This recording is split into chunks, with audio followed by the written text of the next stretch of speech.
Hello everyone, my self Laxmichand from mathematics solution. आज मैं आपके साथ डिस्कस करूंगा प्रोबेबिलिटी और इसकी आपकी है केस स्टडी प्रॉब्लम्स।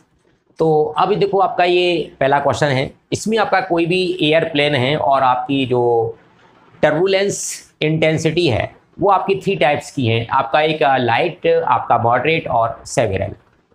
अब इनमें आपका जो 3 की आपकी जो प्रोबेबिलिटी है वो आपका इक्वल प्रोबेबिलिटी है। तो मैंने आपका E1, E2 और E3 माना है कि there is a light turbulence intensity और आपका मॉडरेट, और E2 और E3 आपका सीवियर। अब इसमें से आपका है कि इन केसेस की वजह से प्लेन कोई भी आपका लेट होता है, तो इसमें यदि लाइट आपका टर्बुलेंस इंटेंसिटी है तो आपका जो लेट होने की चांसेस है 55%, मॉडरेट में 37% और आपका 17%। ये आपका यहाँ पर गिवन है।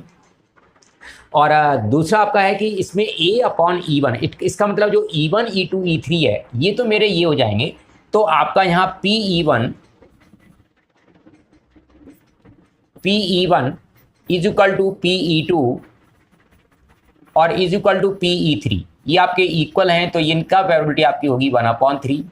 A/E1 की वैल्यू आपकी 55/100 है।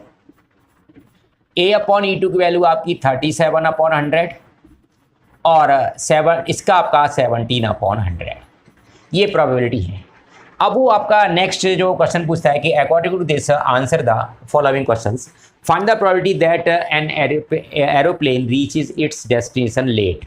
अब वो आपका लेट पहुंचता है, इट मीन्स आपका फर्स्ट P, मैंने लेट होने को आपका जो है A माना हुआ है, तो PA is equal to PE1 into PA/E1 plus PE2 into PA/E2 plus PE3 into PA/E3। अब आप इनकी वैल्यू तो देखो, E1, E2 और E3 इनकी वैल्यू सेम है, तो मैं इसको कॉमन निकाल लेता हूँ 1/3। अब ये आपकी 55/100 प्लस 37/100 और प्लस 17/100। अब आप इनको ऐड कर देंगे, which implies that will be 1/3 into 7 7 14 5 9 और 1 4 और 5 9 10, 109/100। So this will give 109/300। तो इस फर्स्ट पार्ट का आपका आंसर होगा। If the airplane reach the destination late, find the probability that it was due to the moderate. तो अब देखो, ड्यू टू द मॉडरेट आपका टर्बुलेंस है, तो मॉडरेट टर्बुलेंस जो इंटेंसिटी है उसमें मैंने मॉडरेट को माना है आपका B पार्ट, मतलब E2। तो अब आपको यहाँ P, आपका प्लेन लेट है, आपको ये नोन है, इट मीन्स आपका वो कह रहा है कि PE2/A, ये फाइंड आउट करना है आपने। अब PE2/A, तो यहाँ PE2 इंटू PA/E2 अपॉन आपका नीचे जो आएगा वो सभी आ जाएंगे PE1, ये पूरा पार्ट आएगा आपका, into PA/E1 plus PE2 into PA/E2 और प्लस PE3 इंटू PA/E3। अब आप इनकी वैल्यू ये आपने निकाल रखा है, ये आपका 109/this है, और इसमें आपका आ जाएगा, तो इसमें आपका देखो 1/3 और ये आपका मॉडरेट में 37/100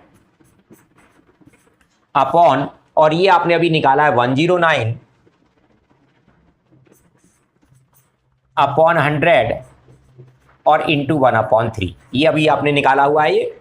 अब देखो 1/3 से आपका 1/3, 100 से आपका 100, means that will be equal to 37/109। तो ये आपका इसका आंसर हो जाएगा। योर नेक्स्ट प्रॉब्लम, आपका जो नेक्स्ट स्टडी की है, तो 12% जो पर्सन्स हैं वो आपके लेफ्ट हैंडेड हैं। अब आपका लेफ्ट हैंडेड चाइल्ड होने की जो उन्होंने बताया है कि if father and mother both are left handed then the child will be left handed, then probability is 24%। father is a right handed and mother is left handed, then the child will be left handed, then probability is 22%. And father is left handed, mother is right handed, then the child will be left handed, that probability is 17%, and father is right handed and mother is also right handed, then probability, then child becomes a left handed, that is 9%. ये आपको इसमें given है. अब इसके according वो कहता है first में कि 5 जैसे P A and P B, इसने आपको इसको ए बी, इसको सी और इसको डी माना है. पी और एल जो है means child is left handed, इसने एल इवेंट माना हुआ है. अब find the P L upon C. C case आपका ये केस है कि फादर आपका लेफ्ट हैंडेड है, मदर आपके राइट हैंडेड है. तो पी एल अपॉन सी मतलब मेरा जो यहाँ पर जैसे मैं और में एल, तो मुझे L up P L upon C that will be equal to, third case है आपका, तो this will be equal to 17%, 17 upon 100. Next आपका है इसमें कि पी एल डॉट एल का नॉट ए, तो इसमें आपका second part P L not A that will be equal to 1 minus A आपका है first, that is 24 upon 100. So this will be equal to 76 upon 100. Next part find P A by L. अब आपका देखो P A by L, इसका मतलब आपका क्या है कि आपका जो चाइल्ड है वो आपका लेफ्ट हैंडेड है, और ए मेरा क्या है कि उसमें आपके फादर भी लेफ्ट हैंडेड है और मदर भी लेफ्ट हैंडेड है. इसकी प्रोबेबिलिटी निकालनी है आपने. तो इसमें आपका पी आपका ए इंटू पी एल, मतलब आपका जो एल लिया है यहाँ पर से, तो पी इसको हम लिखते हैं एल अपॉन ए. इसका मतलब आपका फर्स्ट से, और अपॉन नीचे जो आपका आ जाएगा सभी का सिग्मा आपका समेशन आएगा P A into P L upon A plus P B into P B L upon B plus P C into P L upon C and plus P D P L upon D. चारों का सब नीचे आ जाएगा. अब देखो यहाँ पर मेरा इन सब की आपकी P A P B P C P D इनकी आपकी 1/4 है.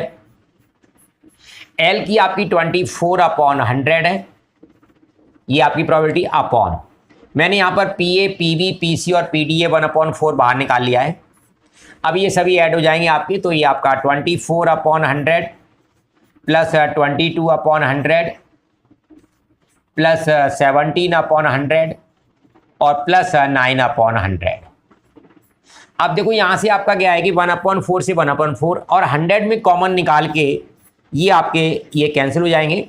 तो that will be equal to, ये आपका 24 रह गया है और ये आपका 9 2 और 6 7 13 और 9 16 2 18 और 4 22 और 72. तो ये आपका आ जाएगा यहाँ से 24 और ये आपका 3, तो मीन्स 1/3. तो इस पार्ट की आपकी जो प्रोबेबिलिटी होगी वो 1/3 हो जाएगी. नेक्स्ट कह रहा है find the probability that randomly selected child is left handed given that one of parent is left handed.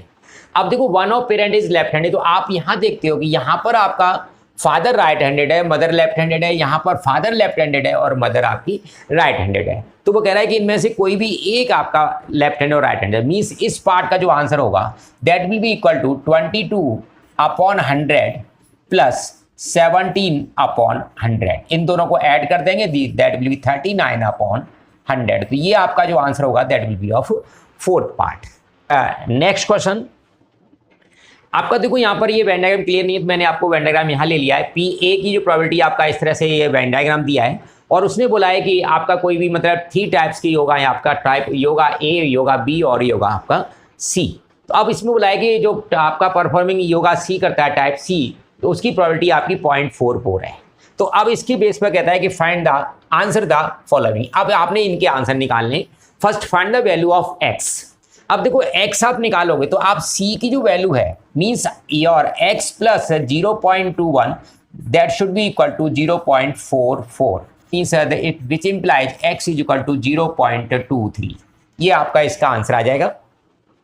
Next कह रहा है find the value of y. अब आप देखते हो कि आपका ओवरऑल इसकी जो प्रोबेबिलिटी होगी आपकी 1 होगी, means 0.32 plus 0.09 plus y plus x मैंने यहाँ पर 0.23 निकाला है, प्लस 0.21 और प्लस 0.11 और इज इक्वल टू ये आपका क्या आना चाहिए, 1 आना चाहिए। अब इसको मैं ऐड करूंगा तो y और ये सभी को ऐड करते हैं, दैट इज द 0.1 और 1 2 और 3 5 4 9 plus 0.96 that will be equal to 1 और which implies y is equal to 0.04। तो y की वैल्यू आपकी 0.04 आ जाएगी। अब आपका जो थर्ड पार्ट है, find the P C upon B. ये देखो कंडीशनल प्रोबेबिलिटी है पी सी अपॉन बी या C slash B, that will equal to P C intersection B upon P B. अब देखो सी इंटरसेक्शन बी, सी और बी का intersection point केवल x है आपका, तो इसकी जो प्रोबेबिलिटी है आपकी 0.023 है, अभी आपने x निकाला हुआ है। And P B probability of this, तो इसमें आपका y x और इनको आप ऐड कर देंगे तो y की वैल्यू आपने जो निकाली है 0.04 और ये आपका 0.13 और ये x 3, तो मीन्स 36, तो आपका 0.36, इन तीनों को ऐड करेंगे तो ये आपका 0.36 आ जाएगा। अब डेसिमल आप कैंसिल कर दोगे, मीन्स यू विल गेट 23/36, तो ये आपका इसका आंसर होगा। तो अब नेक्स्ट में कह रहा है फोर्थ में, find the probability that randomly selected person of the society does yoga of type A और बी बट नॉट सी। अब ए योगा करता है, बी टाइप बी करता है but not C, it means आपके पास ये जो वैल्यू है आप इन सब को ऐड कर दोगे, तो ये आपका जो फोर्थ पार्ट का आंसर होगा 0.32 प्लस 0.09 और y की वैल्यू आपकी 0.04, तो ये 13 आपका हो जाएगा, जो 0.32 प्लस 0.13 और that will be equal to 5 and 4, तो 0.45। सो ये आपका इस पार्ट का आंसर होगा।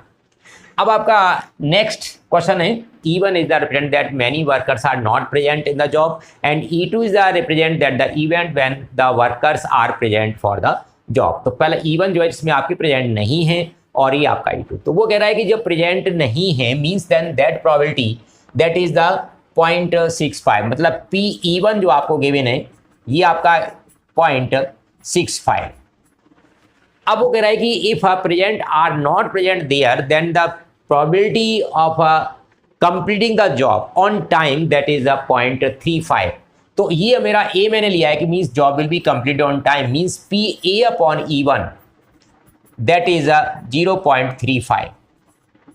और आपको पता है PE1 और PE2 दोनों इवेंट है, उनका सम हमारा 1 होगा, it means you can write here PE2 that will be equal to 1 में से इसको माइनस कर दो 0.35 and job will be completed on time if all workers are present then probability is 0.80, तो ये आपका PA अपॉन E2 0.80, ये आपको गिवन इन्फॉर्मेशन मैंने आपकी नोट कर ली यहाँ से। अब वो कह रहा है कि इसने जो मैंने जो E लिया है, उसने यहाँ A लिया है, उसने वहाँ पर E दिया हुआ है, आप A यहाँ कर सकते हैं। अब कह रहा है what is the probability that worker are present for the job, तो इसका तो आपका आंसर PE2 ये आपका आंसर है, फर्स्ट पार्ट का है, मतलब PE2 पूछ रहा है वो, दैट इज 0.35, 1 में से आपने इसको माइनस कर दिया है। सेकंड कह रहा है what is the probability that construction job will be completed on time, means PA जो आपका उसके अकॉर्डिंग जो E दिया है यहाँ पर आप E लिख सकते हो, is equal to PE1 into PA upon E1 plus PE2 into PA upon E2। अब इनकी आप वैल्यू पुट कर देंगे, PE1 0.65 है और ये आपका इंटू 0.35 और ये आपका P 0.35 है और ये आपका 0.80। अब आप इनको मल्टीप्लाई करेंगे तो आपका इनका जो प्रोडक्ट आ गया 0.2275 और इनका जो प्रोडक्ट आएगा 80 और 85 द 48 3 are 24 और 428 0.280। अब मैं इनको ऐड करूंगा तो आपका ये 7 5 आ गया, ये आपका 7 आ गया, 8 और 2 ये 10 आ गया और ये आपका 5, मीन्स अप्रॉक्सीमेटली आपका क्या आ जाएगा, दैट इज 0.51। इसको राउंड कर लिया, 2 प्लेस तक आपने लिया है, तो ये आपका इसकी जो है प्रोबेबिलिटी आएगी, means job will be completed on time. अब कह रहा है third, what is the probability that all workers are present given that the construction job will be completed on time. अब आपका जॉब टाइम पर कंप्लीट हुआ है और वो कह रहा है कि all workers are not present नहीं थे, मीन्स E1 वाला केस आपका है। तो आपका PE1 अपॉन ए आपने फाइंड आउट करना है, that is PE1 into PA upon E1 और प्लस अपॉन यहां पर आपके दोनों आ जाएंगे PE1 into PA upon E1 and plus PE2 into PA upon E2।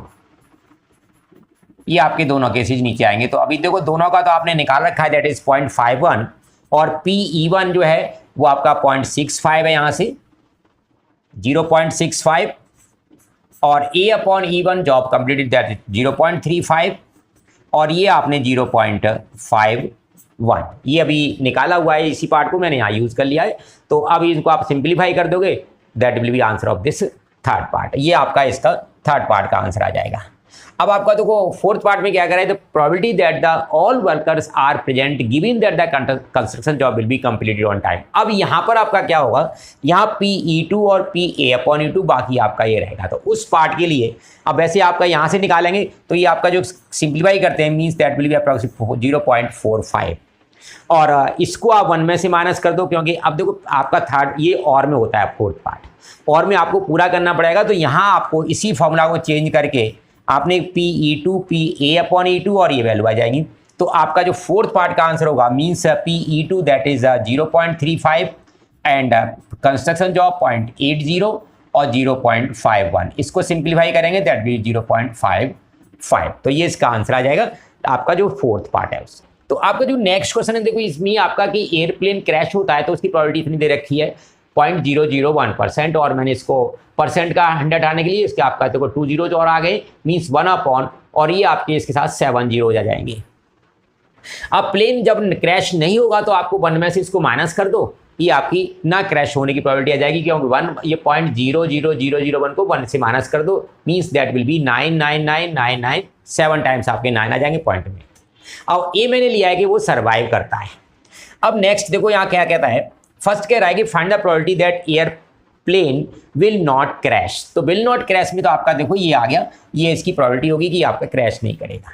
Next कह रहा है कि फाइंड PA अपॉन E1। तो PA अपॉन E1 हमारा क्या है, A upon E1 plus PA upon E2। A upon E1 का मतलब आपका क्या है कि आपका E1 मीन्स प्लेन क्रैश होता है और पैसेंजर उसमें सर्वाइव करते हैं। तो आपका it means that is 95 upon 100 ये वैल्यू आपको दे रखी है, क्योंकि उसने बोला था कि और PA अपॉन E2। अब E2 में क्या है कि प्लेन क्रैश नहीं होता है मीन्स ऑल सर्वाइव करते हैं, तो प्लेन क्रैश नहीं होता है मीन्स उसकी प्रोबेबिलिटी क्या आ जाएगी आपकी 1, क्योंकि क्रैश जो आपका सर्वाइव करते हैं उसकी 95 है, क्रैश होता है तो, और ये आपकी 1 हो जाएगी। दोनों को आप ऐड कर देंगे दैट विल बी 195 अपॉन 100। ये आपका इस पार्ट का आंसर होगा। अब PA का मतलब क्या है आपका कि आपका PA मीन्स प्लेन जो है आपका वो क्रैश होता है means PE1 into PA upon E1 और plus PE2 into PA upon E2। आपका ये आपका है। तो अब PE1 जब वो क्रैश होता है तो उसकी प्रोबेबिलिटी क्या है आपकी 1 अपॉन 1 2 3 4 5 6 7 जीरोस और A अपॉन E1 95 अपॉन 100 और प्लस नहीं होता है तो आपका देखो वो ये 7 आपके यहाँ पर हैं और आपके 7 जीरो जाए तो मीन्स 1 2 3 4 5 6 7 और ये 1 2 3 4 5 6 7 और ये आपका 1। अब इन दोनों को मैं ऐड करूंगा तो देखो यहाँ पर मेरे पास 7 और 2 9 जीरोस हो जाएंगे, तो ये mean that will be equal to 1 2 3 4 5 6 7 और ये 9 5 और अपॉन 1 के आगे आपके 7 और 2 9 जीरो 1 2 3 4 5 6 7 8 9 जीरो। ये इसका आपका आंसर होगा इस पार्ट का आपका ए का। अब PE2 अपॉन A, अब देखो PE2 upon A, PE2 upon A that means PE2 into PA upon E2 upon PE1 into PA upon E1 plus PE2 into PA upon E2। ये आपका इसका फॉर्मूला होगा अब देखो ये मेरा मैंने कंबाइंड अभी निकाला हुआ है, ये आपका पूरा ये आंसर है।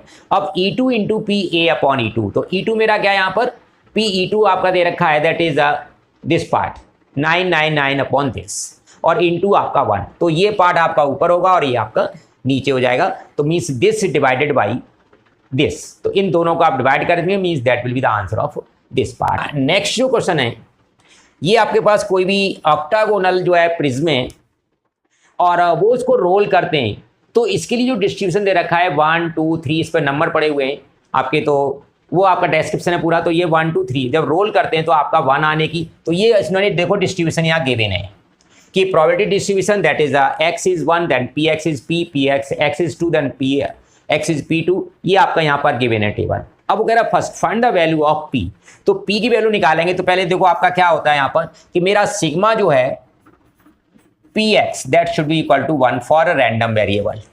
अब मैं इनको ऐड करता हूँ, p और 2 3 5 और 2 6 और 2 8 8 और 9 10p square plus 9p that should be equal to 1। तो ये मेरा यहाँ से तो 10p स्क्वायर प्लस 9p और माइनस 1 इज इक्वल टू 0, तो 10 और 1 फैक्टर हो जाएंगे, तो 10p स्क्वायर प्लस 10p और माइनस p और माइनस 1 इज इक्वल टू 0। अब यहाँ से 10p कॉमन, p प्लस 1, यहाँ से minus 1 common, p plus 1 is equal to 0, यहाँ से आपका p plus 1 common, then 10p minus 1 is equal to 0। अब आपका यहाँ आप 0 करेंगे तो p is equal to minus 1, ये आपका रिजेक्ट हो जाएगा क्योंकि नेगेटिव प्रोबेबिलिटी नहीं होती है, और p is equal to 1 upon 10, तो इस पार्ट का जो आंसर होगा दैट इज 1 अपॉन 10, p की वैल्यू आपकी 1 अपॉन। अब कह रहा है p इज ग्रेटर देन 6, अब 6 से ग्रेटर नॉट इक्वल टू 6, तो आपका 6 से ग्रेटर होगा तो मीन 7 और 8, तो इनका जो दोनों का सम मिलेगा that is the 9p square plus p। अब आपकी p की वैल्यू डाल देंगे यहाँ पर, तो 9 into P square is 1 upon 100 हो जाएगा ये, और p इज 1 अपॉन 10, तो ये आपका 9 इसको 10 और 19 अपॉन 100, तो इस पार्ट का जो आंसर होगा सेकंड का 19 अपॉन 100 आ जाएगा। अब कह रहा है P X equal to 3m where m is the natural number. अब देखो मैंने m आपका यहाँ 1 पुट किया है, then 3m that will be equal to 3। If m is 2 second natural number, then 3m is equal to 6, ये आपका 6, और अब मैं 3 डालता हूं तो 9, तो 9 मेरा ऑक्टागोनल में है ही नहीं आपका, तो इसका मतलब मुझे किसकी प्रोबेबिलिटी निकालनी है, 3 और 6, तो 3 की प्रोबेबिलिटी देखो 2p है और 6 की आपकी p स्क्वायर, तो इसका जो पार्ट का आंसर होगा means p square plus 2p। अब p स्क्वायर आपका 1 अपॉन 100 हो जाएगा और 2p आपका 2 अपॉन 10।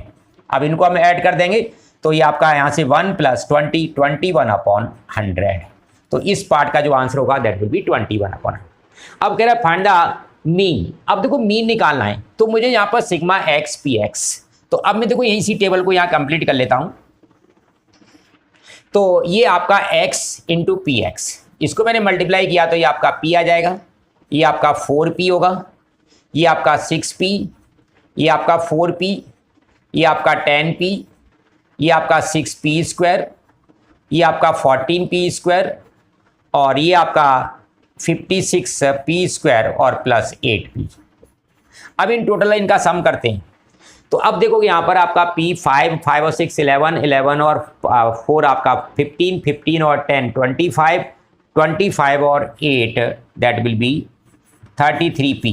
अब प्लस p स्क्वायर ऐड करते हैं, 6 और 20 20 और that will B 76p square. अब यहाँ वैल्यू डाल देंगे तो ये आपका,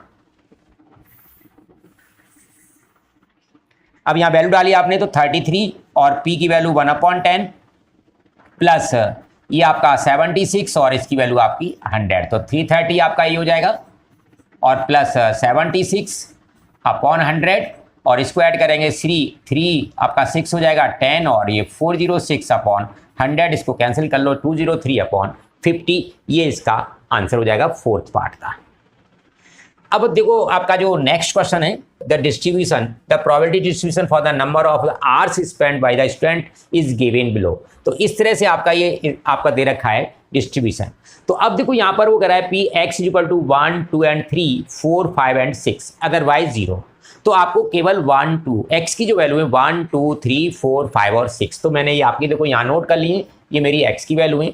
अब px, जब आप यहाँ x1 डालोगे then kx square that will be k, 2 डालोगे तो kx square that will be 4k, and 3 डालोगे x जगह पे तो दैट विल बी 9k। तो ये मैंने आपका देखो k, 4k और 9k ये रख दिया है आपका यहाँ से। अब यहाँ पर आप 4 डालेंगे, 4 into 2 that will B 8k, 5 डालेंगे वहाँ पर तो that will B 10k and 6 that will B 12k। तो ये मैंने यहाँ पर पूरी आपकी डिस्ट्रीब्यूशन टेबल तैयार कर लिया यहाँ पर। तो अब ये फर्स्ट पार्ट में कह रहा है कि express the probability distribution given by the probability this. तो आपका डिस्ट्रीब्यूशन टेबल आपकी ये बन गई कि मेरी ये डिस्ट्रीब्यूशन टेबल है। अब वो कह रहा है कि सेकंड पार्ट में find the value of k। तो for the random variable sigma px that should be equal to 1। अब मैं इनको ऐड करता हूँ तो 5 और 9 13, 5 और 9 सॉरी 14, 14 8 22, 22 दैट विल बी 44। तो means 44k that will be equal to 1 and k is equal to 1 upon 44। ये आपका k का आंसर आ जाएगा इसमें से। नेक्स्ट पार्ट कह रहा है find the mean of the distribution. अब मीन निकालेंगे तो यहाँ देखो x इंटू px, तो ये आपका k हो जाएगा, ये आपका 8k, 3 इंटू 9 27k, 4 32k, और ये आपका 50k, और ये 60k सॉरी 72k। ये आपने इनको मल्टीप्लाई कर, अब इनको आप ऐड कर देंगे तो आपका ये आपका 1 तो 9 9 7 16 16 2 18 18 2 20 2 2 2 4 और 3 7 और 5 12 और 7 9 190k। तो देयरफॉर k की वैल्यू आपने क्या रखी 144, सो 190 upon 44 that will be the expectation means mean number of the hours spend by the student. तो ये आपका इसका आंसर हो जाएगा 190 अपॉन 44। अब वो कह रहा है कि और में find p 1 is less than x is less than 6। आपका 1 और 6 मीन्स 1 भी आपका इंक्लूड नहीं है, 6 भी आपका इंक्लूड मीन्स आपको इन तीनों आपके वैल्यूज को ऐड करना है आपने। तो आपका p 1 is less than x is less than 6 that will be equal to, आपको इनको ऐड कर देंगे 4 और 9 13, 4 और 9 13, 13 और 8 आपका 13 8 21, और ये आपका 31k 17 4 21 31k, और 31k की वैल्यू पुट करेंगे 31 upon 44 that will be answer of this fourth part. आपको देखो नेक्स्ट आपका क्वेश्चन दे रखा है कि Rohit Jaspreet and Alia appear for an interview, ठीक है, for the 3 vacancies and the same post. The probability of the selection of Rohit that is 1/5, Jaspreet is 1/3 and Alia is 1/4। अब वो कह रहा है कि first answer the following, find the probability that at least one of them that will be selected. अब मैंने यहाँ पे देखो ये प्रोबेबिलिटी जो थी वो लिखी है। अब वो कह रहा है कि at least one of them, at least one का मतलब क्या है कि आपका एक सेलेक्ट होता है, या आपके दोनों सेलेक्ट होते हैं, या आपके तीनों सेलेक्ट होते हैं। एट लीस्ट का मतलब आपका ये निकलेगा। तो इट मीन्स मैंने क्या किया, P at least one is selected, at least one is selected. इसका आपने क्या किया है कि 1 माइनस आपका P A नॉट, मैं सॉरी जसप्रीत को मैंने G लिया है तो आप G नॉट लिखेंगे कि आपका जसप्रीत भी सेलेक्ट नहीं होता, एंड रोहित भी सेलेक्ट नहीं होता, एंड आलिया भी सेलेक्ट नहीं होती है। अब 1 माइनस P A नॉट आपका जसप्रीत का हो जाएगा 2/3 क्योंकि आपका सिलेक्शन होने की 1/3 है, आपका रोहित का हो जाएगा 4/5, और इसका हो जाएगा 3/4। अब आप इसको कैंसिल कर देंगे तो ये आपका 4 से 4 means that will B 2/5, 1 minus 2/5, और ये आपका हो जाएगा 3/5। तो ये आपका फर्स्ट है कि at least one of them that will be selected means probability will be 3/5। अब नेक्स्ट पार्ट कह रहा है कि फाइंड द प्रोबेबिलिटी GH। अब प्रोबेबिलिटी G/H, इसका मतलब क्या होता है, probability G intersection H upon PH। अब यहां पर इंडिपेंडेंट इवेंट है तो आपका ये वैल्यू किसके इक्वल हो जाएगी, means PG into PH upon PH। अब यहां सिंप्लीफाई करोगे that will be cancel out means PG G Jaspreet, तो answer of this part that will be 1/3। अब जैसे इसने जो लिखा है कि this H denotes the event that Rohit not selected, जहाँ H नॉट है ठीक है, ये मेरा पर एच नॉट नहीं है। तो मीन्स यदि आपने इस तरह से इसी पार्ट को P G slash H not लिखा है, means you will write here P G intersection H not upon P H not. अब यहां से आप देखेंगे तो इसको P G into P H not upon P H not. अब ये कैंसिल हो जाएगा, मीन्स पी जी की वैल्यू क्या थी 1/3, फिर भी आपका इसका आंसर जो है 1/3 आएगा। तो ये यहाँ टाइपिंग एरर है आपका, यहाँ से जो लिखा है इवेंट उसके हिसाब से मतलब एच नॉट का मतलब है कि वो नहीं सिलेक्ट होता है। अब देखो find the probability exactly one of them will be selected.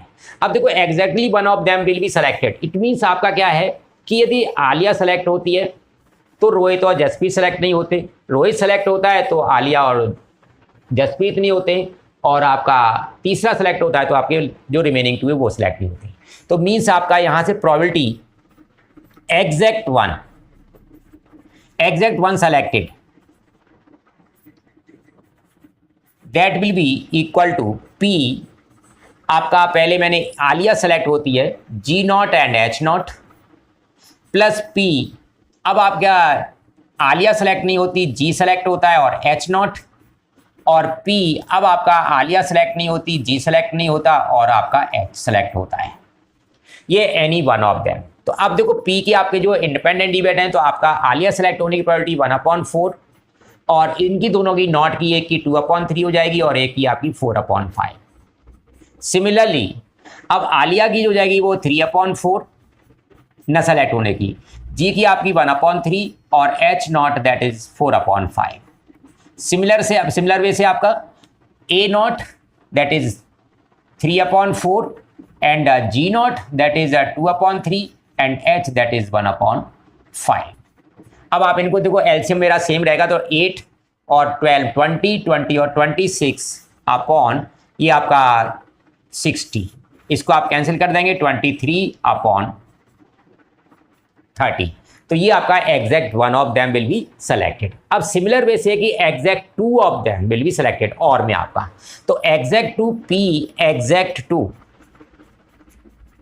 Exact 2 selected, तो इसका मतलब हमारा क्या है कि is equal to P A select होता है, G सेलेक्ट होता है, H सेलेक्ट नहीं होता, या और प्लस P आपका A सेलेक्ट होता है, G सेलेक्ट नहीं होता और H सेलेक्ट होता है। अब आपका P इसमें आपका A और G सेलेक्ट हो गए, इसमें A और H सेलेक्ट हो गए। अब उसमें आपका दूसरे वाले में आपका कि G और H सेलेक्ट होते हैं, क्योंकि G और H दोनों का नहीं आया है तो G और H आपके सेलेक्ट होते हैं और A आपका सेलेक्ट नहीं होता है। तो एक बार आपका H सेलेक्ट नहीं हुआ है, एक बार आपका G सेलेक्ट नहीं हुआ, एक बार आपका A सेलेक्ट नहीं हुआ है।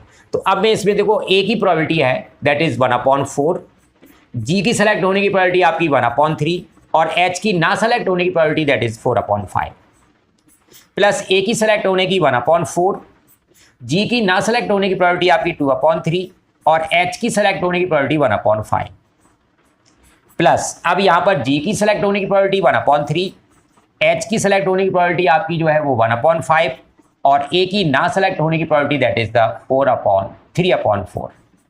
अब एलसीएम यहाँ भी सेम रखेंगे, 4 और 2 6 और 3 9 और ये आपका हो जाएगा सेम आपका 60 रहेगा ये तो एलसीएम, और 3 से करते हैं 3 3 9 और 3 से आपका 20, so means that will B 3/20। तो इस पार्ट का जो आंसर होगा फोर्थ का that will be exact 2 will be selected that is 3/20।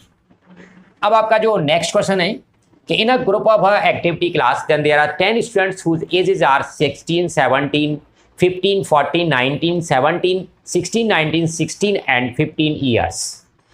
ये आपको गिवन, उसमें आपका 14 1 टाइम आ रहा है, 15 आपका 2 टाइम्स आ रहा है, 16 3 टाइम्स आ रहा है, 17 2 टाइम्स आ रहा है और 19 आपका 2 टाइम्स आ रहा है।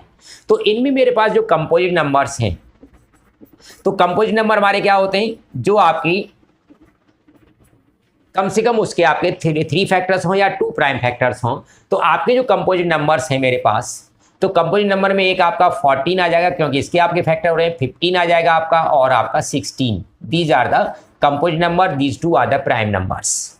अब देखो मेरे पास कंपोजिट नंबर कितने हो गए, आपका 15 आ रहा है, 15 आपके 2 आ रहे हैं, 14 आपका 1 आ रहा है और 16 आपके 3 आ रहे हैं। It means these are 6 numbers. So probability getting a composite number that will be equal to 6 upon total कितने थे 10, so that will be 2 से कैंसिल कर देंगे 3/5। नेक्स्ट कह रहा है what is the X of the age of the student then can be value of X. तो देखो मैंने एक्स आपको यहाँ लिख दिया है, ये आपकी सभी वैल्यू आपकी एक्स की है 14, 15, 16, 17 एंड 19, ये आपका इस पार्ट का आंसर है। अब कह रहा है कि find the probability distribution random variable and hence find the mean. अब वो आपको प्रोबेबिलिटी डिस्ट्रीब्यूशन निकालना है। तो देखो मैं इनकी प्रोबेबिलिटी निकालता हूँ, तो मेरे टोटल स्टूडेंट 10 है और ये मेरा, तो इसका आपका 1/10 आ जाएगा, इसके आपके 2 स्टूडेंट्स हैं तो 2/10 आ जाएगा, ये आपके 3 स्टूडेंट्स हैं 3/10 आ जाएगा, ये आपके 2 स्टूडेंट्स हैं 2/10 और इसकी प्रोबेबिलिटी आपकी 2/10। ये आपका प्रोबेबिलिटी डिस्ट्रीब्यूशन में आपका px x और ये आपका प्रोबेबिलिटी हो गई। अब कह रहा है मीन में आपका क्या होता है x इंटू पी एक्स। अब इनको x मेरा ये है तो 14/10, ये आपका 30/10, ये आपका 48/10 और 17 टू 34/10 और 38/10। आपने इसको इनसे नंबर से मल्टीप्लाई करना है, ये आपने मल्टीप्लाई किए और ये 14, तो ये आपका, अब इनका आप सम कर देंगे दैट विल बी मीन। तो sigma X P X that will be equal to, इनको ऐड करते हैं 4 और 8 12 और 4 16 8 24, 2 और 1 4 12 4 16 8 24, 2 और 1 3 और 3 6 और 4 10 और 6 16, 164/10। तो ये आपका जो है इसको कैंसिल कर लेंगे मीन ऑफ एक्स, तो ये आपका इसका मीन आ जाएगा निकल के एज का। अब कह रहा है कि if a student was selected random and his age was found to be greater than 15, find the probability that age is the prime number. अब देखो आपका 15 से ग्रेटर है, ग्रेटर देन 15, तो 15 से ग्रेटर मेरे पास क्या है 16, 17 और 19, बट वो कह रहा है कि age is prime, so here age is prime is only 17 and 18, sorry 19, 17 और 19 आपकी ये प्राइम है और उसमें कितने 2 आपके ये 2 means 4/10, so that will be answer of this part कि this probability that the age is a prime number, so 4/10 means 2/5। Next question देखो आपका, biased dice is a toss that represent the probability various faces of the. अब देखो यहाँ biased और unbiased, तो आपका जो बाइस्ड डाइस को रोल किया है तो उसमें फेस जब 1 आता है तो प्रोबेबिलिटी ये है, 2 आता है तो ये प्रोबेबिलिटी है, 3 आपका ये है, 4 और 5 और एंड 6 आता है तो आपकी के प्रोबेबिलिटी है। अब वो कह रहा है on the basis of this answer the following. तो इसमें मैंने लिया कि x1 था तो ये प्रोबेबिलिटी लिख रखी है इनकी जो आपको यहाँ गिवन थी। अब what is the value of k, तो यहाँ पर इनको ऐड करेंगे तो जो सिग्मा है for random variable sigma P X that will be equal to 1। अब इनको ऐड करते हैं 4 9 4 13 8 21 और 5 26, 2 और 1 3 और 2 5 और 1 6 और 1 7 और 1 8, 0.8 plus k that is equal to 1 और k is equal to 1 minus 0.86, so that will equal to 0.14। तो ये आपकी k की वैल्यू आ जाएगी 0.14। अब कह रहा है कि if the face is showing the an even number and turn up then the what is the probability that the face with 2 और 4। तो 2 और 4 तो आपका 2 की तो प्रोबेबिलिटी ये है और आपकी 4 की प्रोबेबिलिटी ये है, तो दोनों को आप ऐड कर देंगे तो 0.24 और plus 0.18, so that will be equal to 2 और 3 और 4.4। In next video I will discuss the other case study problem of the other topics. Thank you students. Thank you for watching.